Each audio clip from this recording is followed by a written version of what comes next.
Hello students, मेरा नाम है नूतन माधव। स्वागत है आपका नूतन इनसाइट्स मैथ्स में। आज हम पढ़ेंगे कक्षा 5 के 6 चैप्टर का सेकेंड भाग, साझा गुणज या कॉमन मल्टीपल्स। अब कॉमन मल्टीपल्स या साझा गुणज क्या होते हैं? तो ऐसी कोई संख्या जो दो या दो से अधिक संख्याओं के से डिवाइड हो सके, उसे क्या बोलेंगे? Common multiples. अब हम देखते हैं कि कॉमन मल्टीपल्स कैसे होते हैं। जैसे सपोज आपने एक संख्या लिखी 30। अब आप देखेंगे कि ये 30 किस किस से डिवाइड होता है? दो से। दो से डिवाइड होता है ना। अब दो से डिवाइड करेंगे, हमने दो से कोई भी संख्या डिवाइड होने की शर्त क्या बताई थी कि वो कैसी होनी चाहिए? इवन नंबर होना चाहिए। और इवन क्या होता है? 2, 4, 6, 8, मतलब इकाई के जगह पे क्या होना चाहिए? 2, 4, 6, 8 या 0 होना चाहिए। ठीक है। अब तो ये 2 से डिवाइड होगा। 3 से, 3 × 30 टेबल में आता है सीधा सीधा। और 3 से डिवाइड होने की शर्त भी बताई थी हमने कि जो संख्याएं होती हैं, अंक होते हैं, उनको जोड़ दो तो 3 को 0 में जोड़ेंगे 3 आएगा। वैसे तो ये सीधा दिख रहा है कि ये टेबल में आ रहा है। ठीक है, 3 × 30। फिर आप 4 से डिवाइड कर सकते हैं क्या? नहीं कर सकते। फिर 6 से, 5 से डिवाइड कर सकते हैं। हाँ, 5 × 30, 5 के टेबल में भी आता है। और 6 × 5 = 30। ठीक है, इसके टेबल में भी आता है। फिर आप 7 के, 8, 9, 10, 11, 12, 13, 14 किसी में नहीं आता, लेकिन 15 दूनी 30 होता है। ये 15 दूनी 30 है ना। और 30 एकम 30 भी हो सकता है। 30 एकम 30। तो कितनी संख्याएं आई हमारे पास? 1, 2, 3, 4, 5, 6, मतलब 30 क्या है? 30 इन सभी का कॉमन मल्टीपल्स है। कितनी संख्याओं का? 6 संख्याओं का कॉमन मल्टीपल्स या साझा गुणज है। समझ आया आपको? अब हमें इसी पे बेस्ड क्वेश्चन दिया गया है। ये दिया गया है, कोई संख्या सोचो, अगर वे 3 का गुणज है तो लाल में लिखना है, और 5 का गुणज है तो ब्लू में लिखना है, और उनका जो कॉमन मल्टीपल है वो हमें इसमें लिखना है। ठीक है, लास्ट में। तो आप 3 का टेबल लिख लीजिए सीधा सीधा।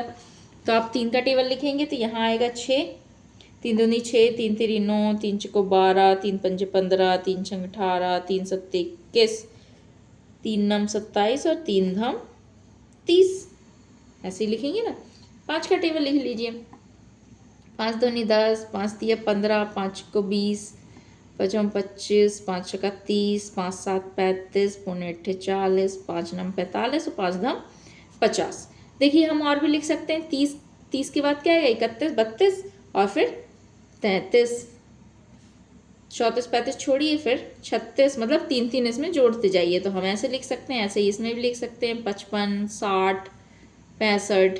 ठीक है, 5 5 हम जोड़ते जाएंगे। अब इसमें देखिए क्या कॉमन आ रहा है, तो हम इसमें लिखें, मतलब दोनों में आना चाहिए। तो आपको दिख रहा होगा 15 इसमें भी है, 15 इसमें भी है, तो यहाँ हम लिखेंगे 15। ठीक है, और कुछ दिख रहा है? 30 इसमें भी है और 30 इसमें भी है। ठीक है, ऐसे ही आगे बढ़ेंगे तो ये 45, यदि इसमें और संख्याएं हम जोड़ते जाएंगे तो हमें 45 भी मिलेगा। जैसे 39 है, 39 और 3 कितना हुआ? 42 हुआ। और 42 और 3 कितना हुआ? 45 हुआ। 45 इसमें भी आएगा, 45 इसमें भी आएगा। ठीक है, तो आप ये देखेंगे कि जो भी कॉमन आता है, वो जो पहली संख्या कॉमन आती है उसका ही गुणा जाते जाता है ना। 15 है ना, तो 15 के ये सभी गुणा जाएंगे। 15 दूनी 30, 15 तिया 45। इस टाइप से मतलब टेबल आते जाता है, जो पहली संख्या आती है उसका इसमें जो कॉमन होता है। ठीक है, इतना समझ आया आपको? इन साझा गुणज में सबसे छोटा कौन सा है? तो वो कौन सा है? 15 है। ठीक है, बाकी जो है 15 के मल्टीपल्स हैं। अब दिया गया है कि हमें 2 और 7 की संख्याओं के साथ ये दोहराना है। तो आप 2 और 7 का मल्टीपल लिखिए, यही लिखते हैं। ठीक है, 2 का मल्टीपल, 2 के मल्टीपल हम लिखते हैं। तो पहला तो आएगा 4, 2 चुक्को 8, सॉरी, हाँ, 2 दूनी 4, 2 तिया 6, 6, 2 चुक्को 8, 2 पंजे 10, 2 छंग 12, है ना, 2 सत्ते 14, ये हो गया। ऐसे ही 7 के गुणन, 7 का लिखिए। 7 का 7, 7 दूनी 14, 7 तिया 21, 7 चौको 28, इस टाइप से।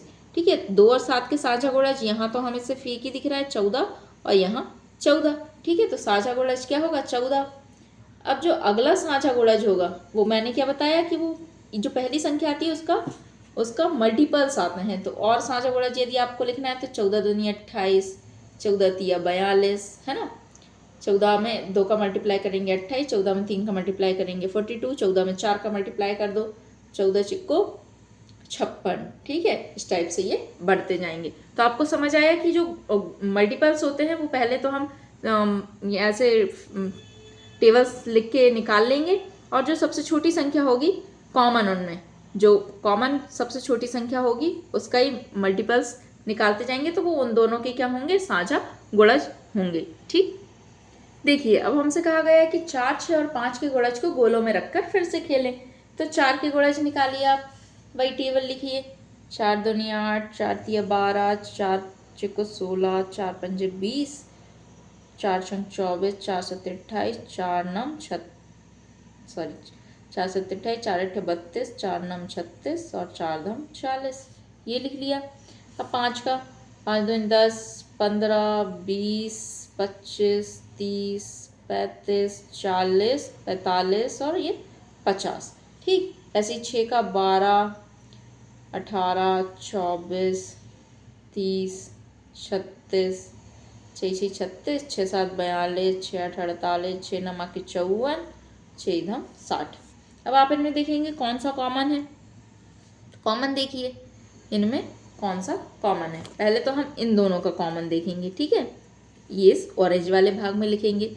इन दोनों में क्या कॉमन आ रहा है। पहला तो 12, 12 दिख रहा है, फिर 24 दिख रहा है। अभी हमने क्या बोला था, जो सबसे छोटी संख्या आती है उसी का मल्टीपल्स आते जाते हैं, मतलब उसी का टेबल पढ़ते जाओ तो वही कॉमन आएंगे। ऐसे यहाँ 36, तो 12 कम 12, 12 दूनी 24, 12 तिये 36, यही आ रहा है ना।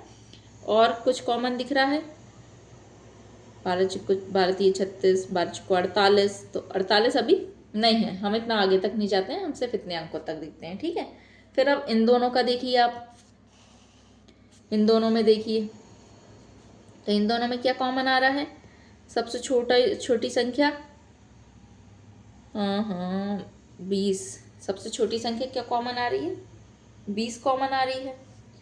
और 40, वही 20 दूनी 40 है ना, 20 तिये 60, पर हमने 60 तक लिखा नहीं है, तो ठीक है, इनमें दोनों में 20 और 40 कॉमन आ रहा है। अब इन दोनों का देखेंगे हम, तो सबसे छोटी संख्या कौन सी कॉमन आ रही है, 12, 18, 24, 25, 30। सबसे छोटी संख्या कौन सी कॉमन आ रही है, 30 है ना, 30 ही आएगा। और इसमें और भी कॉमन क्या आएगा, 60, मतलब 30 का मल्टीपल कर देंगे तो 60 आएगा, है ना। यहाँ इसको, और ये 60 आ रहा है, यहाँ इसको और बढ़ाएंगे 55, और ये 60, तो इसमें भी 60 और इसमें भी 60, ऐसा आ जाएगा। तो अब हमें इतनी संख्याएं मिली। अब इनमें भी क्या कॉमन आ रहा है, तो इनमें क्या कॉमन आ रहा है आप देखेंगे, कुछ दिख रहा है आपको, अभी तो कुछ भी नहीं दिख रहा हमें कॉमन। तो हम क्या करेंगे, हम कैसे निकालेंगे इसका कॉमन। तो आप देखिए, आपको यहाँ 60 दिख रहा है और आपको, मतलब इन दोनों में 60 दिख रहा है। ऐसे ही यदि हम इसमें भी आगे बढ़ाएंगे तो 40, 44 ऐसे करके यहाँ भी 60 आगे आएगा। देखिए 60 को 4 से डिवाइड करिए, जा रहा है ना, तो इसका 4 का मल्टीपल भी 60 होगा। ठीक है, तो 60 यहाँ भी आ रहा है, 60 यहाँ भी आ रहा है, 60 यहाँ भी आ रहा है, तो यहाँ भी क्या आएगा 60, यहाँ भी हो जाएगा 60। अब इनमें कॉमन क्या दिख रहा है, तो ये 60। तो इसका सबसे छोटा मल्टीपल, सबसे छोटा गुणज क्या आया, 60 आया। ठीक है, अब आप बोलेंगे कि इतनी मेहनत कौन करेगा, तो हम इसको साधारण गुणनखंड विधि से गुणज निकाल के भी देख सकते हैं, जिसे हम एलसीएम बोलते हैं। ठीक है, तो आप 4 का मल्टीपल कीजिए, 4 के फैक्टर्स निकालिए। ठीक है, तो 2 गुणित 2, फिर 6 के फैक्टर निकालेंगे तो 2 तिया 6, यही आएगा 2 तिया 6। और आप 5 के गुणज निकालेंगे तो 5 गुणित 1, इसके अलावा कुछ नहीं आएगा। अब आप देखेंगे, हमने बताया था जहाँ जो संख्या ज़्यादा है, मतलब ये 2 एक ही बार है तो इसको हम छोड़ देंगे, लेकिन यहाँ 2 2 बार है तो इसको लिखेंगे 2 बार। ये 3 तो एक ही बार है तो उसको एक ही बार लिखेंगे, 5 भी एक ही बार है तो उसको एक बार लिखेंगे। अब इनको मल्टीप्लाई कर दीजिए, 2 दूनी 4, 4 तिया 12 और 12 पंजे 60, तो कितना आया 60 आया। तो ये इनका क्या होगा, कॉमन मल्टीपल होगा, सबसे छोटा कॉमन मल्टीपल। ठीक है, इसको हम लघुत्तम समावर्तक या एलसीएम भी बोलते हैं। इतना समझ आया आपको। 5 और 6 के कौन से साझा गुणज तुम्हारे हरे भाग में लिखे हैं। तो 5 और 6 के साझा गुणज आप देख रहे होंगे 30 और 60। तो हम यहाँ लिखेंगे 30 और 60। नेक्स्ट क्वेश्चन है 4 और 6 के कौन से साझा गुणज तुमने नारंगी भाग में लिखे हैं। तो आपने कौन से लिखे हैं नारंगी भाग में? 12, 24, 36, 60, है ना। 12, 24, 36 और मतलब 12 का टेबल आता है ये, तो 12 चिक्को 48 और 12 पंजे 60, ये होगा। यही हमने बताया था ना कि वो क्या होता जाता है जो सबसे छोटी संख्या है उसका मल्टीपल। ठीक है, फिर कौन से रंग वाले भाग में तुमने 4, 6, 5 के साझा गुणज लिखे हैं? तो कौन सा रंग? ग्रे रंग है वो या भूरा रंग है। ठीक है, अब 4, 6, 5 का सबसे छोटा साझा गुणज क्या है? 60 है। ठीक, ये हमने एलसीएम निकाल के भी देखा और उस कलर में, उस सर्कल में अंक लिखकर भी देख लिया। इतना समझ आया आपको? अब हमें पहेली दी गई है। ठीक है, इमली के बीज। इमली के बीज, सुनीता ने कुछ इमली के बीज लिए, उसने उनसे 5-5 के समूह बनाए, तो पाया कि एक बीज बच गया। उसने 6-6 के समूह और 4-4 के समूह बनाने की कोशिश की, हर बार एक बीज बच गया। सुनीता के पास कम से कम कितने बीज हैं? देखिए यहाँ कितने कितने के समूह बना रही है। पहले तो वो 5 का बना रही है, फिर 6 का बनाया, फिर 4 का बनाया, तो हर बार क्या हो रहा है? एक एक बीज बच जा रहा है। मतलब उसके पास कम से कम कितने बीज होंगे? तो इन सब का एलसीएम निकाल लीजिए। इन सब का एलसीएम निकालेंगे। अभी हमने देखिए ऊपर देखा था 5, 6, 4 का ही एलसीएम निकाला था ना। यहाँ पे आपने किसका एलसीएम निकाला था? 5, 6, 4 का ही कॉमन मल्टीपल निकाला था, और यहाँ भी हमने वही देखा था। ठीक है, तो कॉमन क्या आया था? 60 आया था, तो 60। अब यदि ये 60 होता तो वो बट जाता, पूरा पूरा बट जाता, लेकिन एक बच जाता है हर बार, मतलब 60 + 1, तो उसके पास कम से कम कितने बीज होंगे? 60 + 1 बीज होंगे। ठीक है, जैसे वो 5-5 के समूह में इकट्ठा करती है, तो 10 समूह बनेंगे तो 50 हो जाएंगे 5 के, है ना। 5 × 50, फिर 5 और जोड़ेगी तो 55, 5 और जोड़ेगी तो 60। ठीक है, 60। ऐसे ही 6 के 10 समूह बनेंगे, 4 के 12 समूह बनेंगे, लेकिन फिर भी हर बार क्या होता है? एक बच जाता है, मतलब उसके पास कुल कितने हैं? 61 है। अब वो एक को साइड में रख दे तो 60 से वो पूरे पूरे समूह बना सकती है। कुछ और इमली के बीज। अम्मिनी इमली के 12 बीजों को अलग अलग तरह के आयतों में लगा रही है। 12 इमली के बीजों का उपयोग करके इस तरह की आयतों को बनाने की कोशिश करो। तुम अलग अलग तरह की कितनी आयतें बना सकते हो? अगर तुम्हारे पास 15 इमली के बीज हैं तो तुम कितनी आयत बना सकते हो? तो हम पहले 12 आयत से की बात करेंगे, है ना, 12 बीजों की बात करेंगे। इसमें टोटल दिया हुआ है, हमें क्या निकालना है? इसके फैक्टर्स निकालने हैं। ठीक है, हमें बताना है कि कितने और आयत हम बना सकते हैं। तो 12 के फैक्टर निकालिए आप। 12 को यहाँ लिखिए, है ना। आप ऐसा, या यहाँ आप ऐसा भी लिख सकते हैं, ऐसे देख लीजिए। ये किससे डिवाइड होगा 12? 2 से, तो 2 × 12। फिर 2 से डिवाइड होगा, 2 × 3 = 6 और 3 × 1 = 3। तो मल्टीपल फैक्टर्स क्या है? 2 × 2 × 3, ये इसके फैक्टर्स आए। तो आप क्या कर सकते हैं? कैसे आयत बना सकते हैं? 2 के आयत बनाइए, मतलब दो गोले रखिए, फिर 2 गोले रखिए, है ना, और फिर 3 गोले रख दीजिए, तो ऐसे 3 आयत हम बना सकते हैं। ठीक है, कितने आयत बना सकते हैं हम? 3 आयत बना सकते हैं इस हिसाब से। और तो आप 2 के बनाएंगे, 2 से बनाएंगे, फिर 2 से बनाएंगे, फिर 3 से बनाएंगे, तो कुल कितना? 3 आपने बनाया, प्लस आप ऐसे भी बना सकते हैं, 4 से बनाओ और एक, हाँ, 4 से बनाएंगे ऐसी लंबी, 4 से भी आप बना सकते हैं, और एक का आयत 3 से बन जाएगा। ठीक है, 3 बीजों से बन जाएगा, तो 4 और ये सॉरी, एक और एक, 2 आयत ये हो गए। फिर आप ऐसे बना सकते हैं कि 6 से बना दिया और 2 से बना दिया, तो ये भी 2 आयत हो गए। तो ऐसे करके कुल कितने आयत? 3 और 2 5 और 2 7 प्रकार के आयत हम बना सकते हैं। ठीक है, और एक कुल मिला के 12 से बनाया तो वो भी एक 8वां, मतलब 8 आयत हो जाएंगे। ठीक, ऐसे ही आप 15 से बनाकर देखिएगा। अब ग्रिड को रंगिए। इधर दिए गए ग्रिड में 20 खानों की आयत बनाई गई है ना। ये 20 खानों की आयत बनी हुई है। इस आयत की चौड़ाई 2 खानों के बराबर है। इस आयत की जो चौड़ाई है वो 2 खानों के बराबर है, और लंबाई कितने के बराबर है? 10 के बराबर है। ठीक, इसकी लंबाई कितनी है? 10 के बराबर। यही हमें पूछा गया है। 20 खानों से अलग अलग तरह से बनी एक आयत को रंगो। यहाँ हमें इसकी लंबाई पूछी गई, तो लंबाई हमने गिनी है कितने? 10 खानों की है। अब हमें दिया गया है कि 20 खानों से अलग तरह से बनी एक आयत को रंगो। तो हम कैसे रंग सकते हैं? आप देखिए, यहाँ गिनिए 20 तरह से। 20 तो आप ऐसे में 5 ले सकते हैं, 1 2 3 4 5। आप उसकी चौड़ाई 5 कर सकते हैं और लंबाई कितनी कर दें? 1 2 3 4 5 6। 5 को 20 करना है ना, तो 1 2 3 4, ये 4 आयत ले लिए, 4 और ये 5। तो ये कितने हुए? 1 2 3 4 5 6 7 8 9 10 11 12 13 14 15 16 17 18 19 20। मतलब ऐसे में 5, ऐसे में 5 वर्ग और ऐसे में 4 वर्ग, और कुल मिला के ये कितने हो गए? 20। तो ऐसे हमने एक आयत बना दिया। ठीक है, ऐसे हम कई सारे आयत इसमें बना सकते हैं। अब हमने क्षेत्रफल वाला जो चैप्टर पढ़ा था, एरिया वाला, उसमें क्या बोला गया था? यही बोला गया था ना, यदि हम बोलेंगे कि क्षेत्रफल, तो इसका क्षेत्रफल और इसका क्षेत्रफल एक जैसा ही होगा, क्योंकि दोनों में क्या है? 20 वर्ग हैं। ठीक है, इन दोनों का क्षेत्रफल क्या होगा? 20 वर्ग सेंटीमीटर स्क्वायर होगा। ये जिसमें भी ये दिया है, जिस भी मेजरमेंट में, तो 20 वर्ग हैं इन दोनों में, तो इनका क्षेत्रफल बराबर है, लेकिन परिमाप क्या होगा? अलग अलग होगा। ठीक है, ये हमने पिछले चैप्टर में पढ़ा था। परिमाप क्या होगा? यहाँ 2 है, 2, और यहाँ कितना है? 10। तो ये 2 हुआ, ये भी 2 हुआ ऊपर वाला, ये 10, ये 10।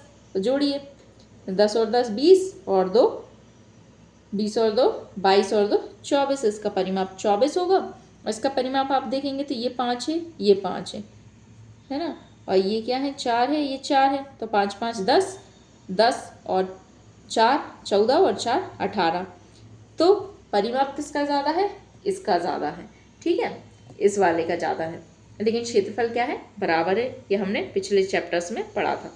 हमें अगला क्वेश्चन दिया गया है कि आपने जो आयत बनाया है उसकी लंबाई और चौड़ाई कितनी है? तो लंबाई कितनी है? 5 और चौड़ाई कितनी है? 4। ऐसे ही हमें बहुत सारे आयत बना सकते हैं और उनकी लंबाई और चौड़ाई बता सकते हैं। ठीक है, चूड़ियाँ। एक सलाख पर 18 चूड़ियाँ हैं।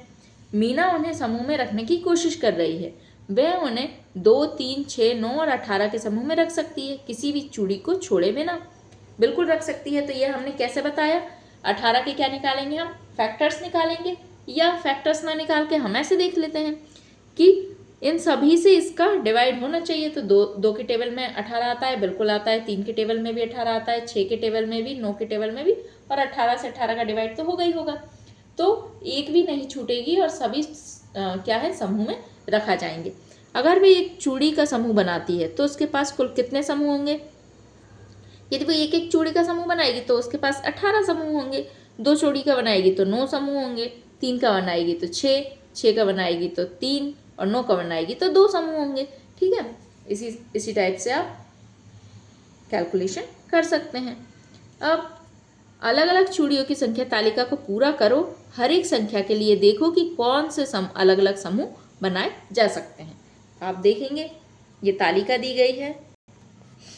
देखिए, 1 से 24 डिवाइड होता है, बिल्कुल होता है। 2 से भी 24 डिवाइड हो सकता है, क्योंकि इवन नंबर है। अब 3 के टेबल में भी 24 आता है, 3 अट्ठे 24। 4 के टेबल में भी आता है, 4 छंग 24। 5 के टेबल में नहीं आता, 6 के टेबल में आता है, 6 6 को 24।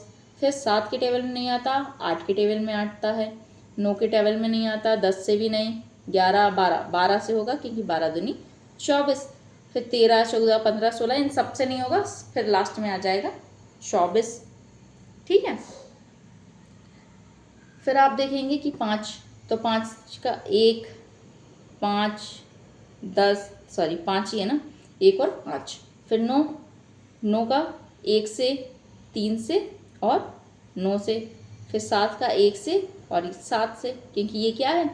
ये अभाज्य संख्याएं हैं, प्राइम नंबर हैं, ये सभी प्राइम नंबर हैं। प्राइम नंबर की डेफिनेशन क्या होती है? या तो वो खुद से डिवाइड हो, या तो वो खुद से डिवाइड हो, या 1 से डिवाइड हो। ठीक है, तो ये भी प्राइम नंबर है, ये भी प्राइम नंबर।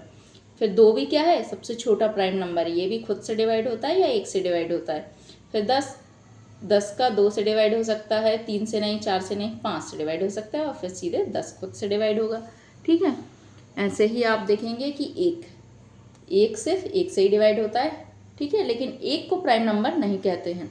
फिर 20 जो है एक से डिवाइड होता है, 2 से डिवाइड होता है, 3 से नहीं होता, 4 से होता है, 5 से होता है, और फिर 10 से होता है और 20 से होता है। सही, 13 भी प्राइम नंबर है तो एक से डिवाइड होगा और स्वयं से डिवाइड होगा। फिर 21 1 से, 3 से, 7 से और 21 से। ठीक, अब आपने एक पैटर्न देखा होगा इसमें। जब हम इस तालिका को ध्यान से देखेंगे तो पैटर्न देखेंगे कि देखिए 1 से 18, मतलब ये 1 से 18 का मल्टीप्लाई किया तो 18 आया, और यहाँ 18 में 1 का मल्टीप्लाई किया तो 18 आया। मतलब इसका इसमें मल्टीप्लाई करते जाइए, ये आते जाएगा। 18 में 1 का मल्टीप्लाई किया ये, फिर 2 में 9 का मल्टीप्लाई किया 18, या 9 में 2 का मल्टीप्लाई किया 18। मतलब इसका जितनी बार पहाड़ा पढ़ेंगे उतना ही इसका पहाड़ा पढ़ने पे आएगा, यही होता है ना।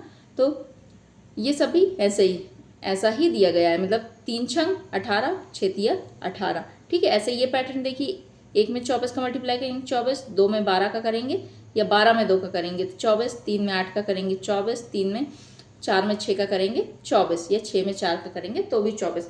तो ये पैटर्न आपको दिख रहा होगा, मतलब जो भी मल्टीप्लाई हैं वो एक दूसरे से मल्टीप्लाई करने पे वही आएंगे। ठीक, देखिए ये हमें चार्ट दिया गया है, और ये कौन से खानों में ग्रीन रंग है? 12 में। ठीक है, ग्रीन कलर है 12 में। अब 12 क्या है? 12 का 1 में मल्टीप्लाई करेंगे 12 आता है, 6 का 2 में मल्टीप्लाई करेंगे तो 12 आता है, 4 का 3 में मल्टीप्लाई करेंगे तो 12 आता है। मतलब ये सभी क्या दिए गए हैं? मल्टीपल्स दिए गए हैं, किसके?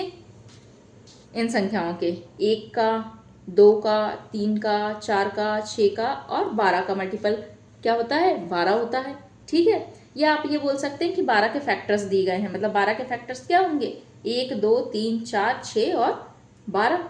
ठीक है, ऐसे ही ये यहाँ आपको दिया गया है कि 12, 4 तिया 12 होता है, ऐसे ही 6 दूनी भी 12 होता है। तो ऐसे हम तालिका बना के भी फैक्टर्स निकाल सकते हैं। या आप ऐसे देखिए कि 12 को कैसे लिख सकते हैं? 4 तिया 12 लिख सकते हैं, 6 दूनी 12 लिख सकते हैं, या एक गुणित 12 लिख सकते हैं। अब आप बोलेंगे ये कैसे? तो हम जैसे सीधा फैक्टर्स निकालते थे, तो आप फैक्टर निकालिए, 2 छंग 12, 2 तिया 6, 3 एकम 3। तो आप जोड़ी बनाइए, ये इन दोनों की जोड़ी बनाएंगे, 2 दूनी 4 और 3, 4 और 3 ये हो गया। फिर आप इन दोनों को देखिए, 3 दूनी 6 और इसको अकेला छोड़ दिए तो 6 गुणे 2। फिर आप इन सब का गुणा कर लीजिए तो 12 आएगा, और 1 का मल्टीप्लाई कर दीजिए। बस ऐसे ही हम क्या निकाल लेते हैं? इनके फैक्टर्स निकाल लेते हैं। और ये सभी क्या है? इनके 12 क्या है? इन सभी का मल्टीपल है, 2 का, 4 का, 6 का, 12 का, 3 का। ठीक है, अब हमसे पूछा गया है कि 10 के गुणनखंड कौन से हैं। तो 10 के गुणनखंड कौन से होंगे? 10 और 2, सॉरी 10 और 5, और हाँ सॉरी यार, 10 के गुणनखंड होंगे 2 और 5 और 1। ठीक है, 2 पंजे 10 और 1 का मल्टीप्लाई करेंगे तो 1 ही। फिर क्या तुम इसे चार्ट से कर सकते हो? बिल्कुल कर सकते हैं। हम कैसे करेंगे? देखिए हम चार्ट में देखते हैं। 10 के गुणनखंड 2 और 5 होते हैं, तो ये 2 है, 2 के सामने 5 को हम यहाँ येलो कर देते हैं। ये 10 का गुणनखंड हुआ, और 5 दूनी 10, और 10 का गुणनखंड 10 भी होगा, है ना। तो 10 का कितनी बार? एक बार। 10 में किसका मल्टीप्लाई? 1 का मल्टीप्लाई, तो यहाँ से हम 1 से, तो ये वाले खाने में हम, तो 10 के कितने कितने गुणनखंड होते हैं? 10 के गुणनखंड होते हैं सिर्फ 3, और ऐसे ही 5 दूनी 10, तो 2 के सामने वाला हम यहाँ येलो कर देंगे। ठीक है, तो ये भी क्या होगा? 10 का गुणनखंड होगा, ये भी 10 का होगा, और ये वाला भी 10 का होगा। ठीक है, आप देख पा रहे हैं तालिका में हमने कहाँ कहाँ यहाँ 10 को येलो किया है, फिर यहाँ 10 को येलो किया है, और यहाँ भी ये 10। ठीक है, ऐसे ही हमें 36 के पूछे हैं। अब 36 के गुणनखंड कौन कौन से होंगे? तो आप देखेंगे 36 किस से डिवाइड होता है? यहाँ देखिए 36 किस से डिवाइड होता है? 1 से होता है क्या? बिल्कुल होता है, 1 से तो सभी डिवाइड होंगे। फिर 2 से भी होगा क्योंकि इवन नंबर है, 3 से भी होगा क्योंकि 6 और 3 जोड़िए 9 आता है, और 3 की टेबल में 9 आता है। फिर 4 से भी होगा, 4 9 36, 5 से नहीं होगा, 6 से होगा, 8 से नहीं होगा, फिर 9 से होगा, 10 से नहीं होगा, 11 से नहीं होगा, 12 से होगा, फिर 12 तिया 36 और 9 चिक्को 36 हो गया, और 12 तिया 36 और किससे होगा ये 18, 18 दूनी 36, इन सब से ये डिवाइड होगा। तो हम अब कैसे लिखेंगे इसको?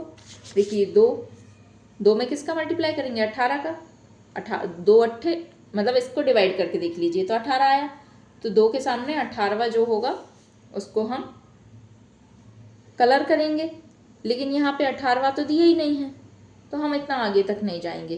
ठीक है, इसमें हम जो दर्शा सकते हैं बस उसी तक देखेंगे। तो 12 तिया 36, तो 12 तिया 36 आप कर सकते हैं, 3 के सामने 12वां, तो यहाँ हम ऑरेंज कर देंगे। ठीक है, अब 4 नम 36, तो 4 के सामने 9वां खाना। ठीक, अब 6 6 36, तो 6 के सामने 6वां खाना, और 9 चिक्को 36, तो 9 के सामने 4था खाना, 9 चिक्को 36। फिर उसके बाद 12 तिया 36, तो 12 के सामने तीसरा खाना। ठीक, अब 18, तो 18वां हमें दिया ही नहीं है इसलिए हम नहीं बनाएंगे। तो आपको कौन कौन से खाने मिले 36 के? एक तो ये, एक ये है ना, 3 और ये 4 और यहाँ ये 5। हमें 36 के कितने खाने मिले? 5। और भी बढ़ सकते थे यदि हमारे पास और बड़ी चार्ट होता। हमारे पास इतनी एक चार्ट है तो हमें कितने खाने मिले? 5 खाने मिले। ठीक, इतना समझ आया आपको? देखिए, अब हमें क्वेश्चन दिया गया है कि ऐसी सबसे बड़ी संख्या ज्ञात करिए जो इस चार्ट से मालूम हो सके, मतलब गुणनखंड। तो हम क्या करेंगे? सबसे बड़ा, तो इसका जो सबसे बड़ा इस लाइन में है 12, और इस नीचे वाली लाइन में भी क्या है 12, इन दोनों का क्या करेंगे? मल्टीप्लाई कर देंगे। तो 12 का 12 में मल्टीप्लाई करेंगे, कितना आएगा? 144। आप गुणा करके देखिए, 2 दूनी 4, 2 एकम 2, 2 दूनी 4 और 2 एकम 2, जोड़िए, सॉरी, 2 दूनी 4, 2 एकम 2, और ये यहाँ 2 और 1 आता बराबर, ये 4, तो टोटल कितना आया? 144 आया। तो सबसे बड़ी संख्या हम यहाँ क्या दर्शा सकते हैं? 144, और वो कहाँ आएगी? यहाँ पे आएगी, ऊपर से भी 12वां और नीचे से भी 12वां, और यहाँ पे क्या आएगा? 144 आएगा। ठीक है, सबसे बड़ी संख्या हम ऐसे दर्शा सकते हैं। ठीक, इतना समझ आया आपको?